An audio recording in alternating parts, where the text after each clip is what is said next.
Like all good dishes, these mini cinnamon rolls start with milk, 3/4 of a cup to be precise.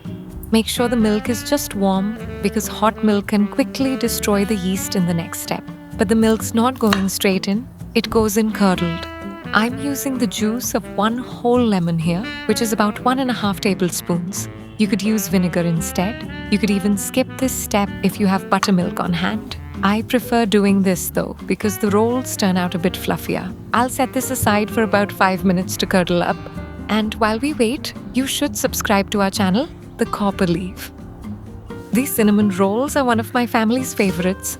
I make them all the time because they're so easy and light. But like all good things in life, there is a little waiting involved.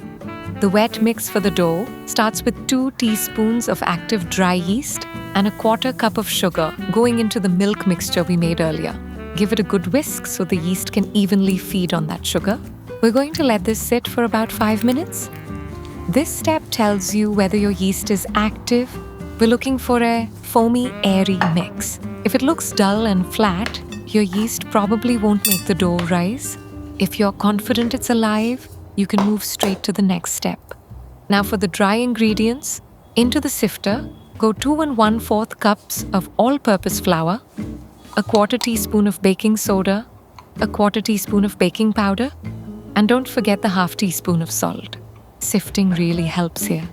It breaks up clumps and gives you a smoother dough. It also distributes everything evenly, so you don't get random salty bites. For fats, I'm using a mix of ghee and oil. You can absolutely use melted or clarified butter instead. Ghee is simply easier for me today. And cooking, at least for me, is about keeping things simple while still making the dish delicious. That's always a win. Time to get our hands in. I'll give this a quick mix before pouring in the foamy yeast mixture. You could use a spatula, but since I'll be kneading with my hands anyway, I'm saving myself a dish. Right now, the dough looks sticky and shaggy. That's completely normal. Stay calm and knead. Most people panic here and add too much flour. Add extra flour only if it's truly unmanageable, and even then, add as little as possible. That's the secret to a softer dough. The softer the dough, the softer your cinnamon rolls will be. Before adding more flour, scrape the sides well. That alone often firms it up enough. Once the dough looks smooth and elastic, it's time to let it rise. This usually takes about 1.5 hours at room temperature, but placing it somewhere warm speeds things up. You can also cover it and refrigerate overnight if you're baking these the next morning. Just make sure the dough has roughly doubled before moving on. Before rolling it out, let's prepare the filling. I'm using softened butter as the base. Leaving it out on the counter makes mixing much easier. To that, I'm adding 1/2 cup of packed brown sugar and 1.5 teaspoons of cinnamon. My family prefers cinnamon on the lighter side, but if you love a stronger flavor, feel free to add more.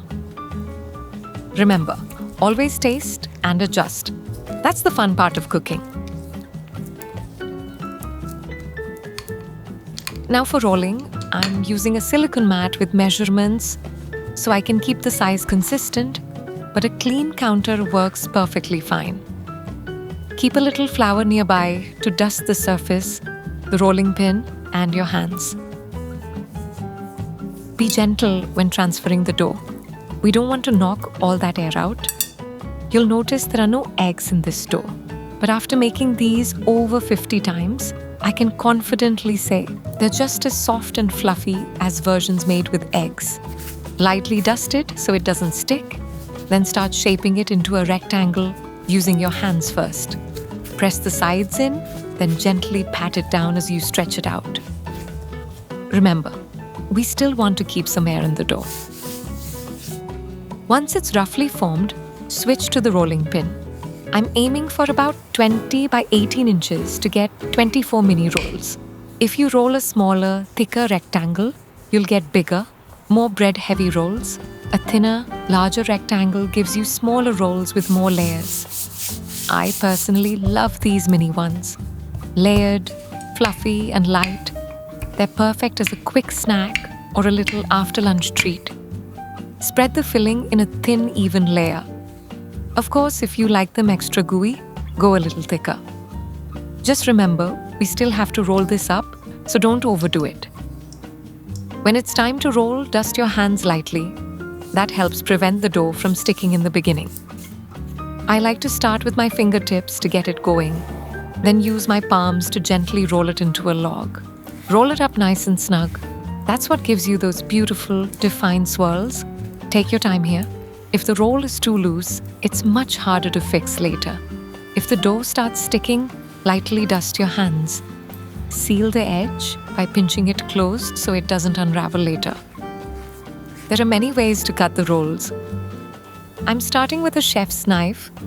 Dust the blade so the slices release cleanly.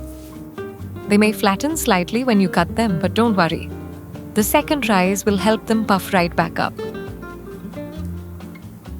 A serrated knife, which I usually prefer, can make smoother cuts with less squishing. You could also use thread. I'm curious how that compares, so let me know in the comments if you try it. I'm cutting each roll about an inch wide. They will puff up during the second rise. You can transfer them straight into your baking dish. But since my oven isn't large enough to bake all of them at once, I'm letting them rise on a parchment-lined tray first. Be gentle when transferring them. They're still a little delicate at this stage. Some recipes pour cream or milk over the rolls before baking, but I want to keep these light and simple. I'll let them rest covered for about 40 minutes. I know, waiting another 40 minutes might feel like a lot, especially with that aroma filling the kitchen. But this final rest is what gives you that light, fluffy texture. All those little squishes from earlier, like they never happened. Give them some breathing room here. They'll expand while baking, and that space is what keeps them round instead of squished. Finally, into a preheated oven, they go at 180 degrees Celsius or 360 degrees Fahrenheit for about 20 minutes. And just like that, your home begins to fill with that cozy cinnamon aroma, like a warm winter morning. And no, we're not skipping the glaze. In a bowl, mix 2 tablespoons of milk with 1 cup of powdered sugar and a 1/4 teaspoon of vanilla extract. Stir until smooth. It should be spreadable but not watery. This is what brings everything together. Now let's check on the rolls. They've puffed up beautifully. The edges are lightly golden, and you can see that glossy cinnamon filling peeking through the spirals. It's hard not to pull one apart immediately, but first the glaze. Drizzle it over while they're still slightly warm so it melts just a little into the layers. I wish you could just reach through the screen and grab one. They look that good, but I've got someone right next to me waiting to taste one.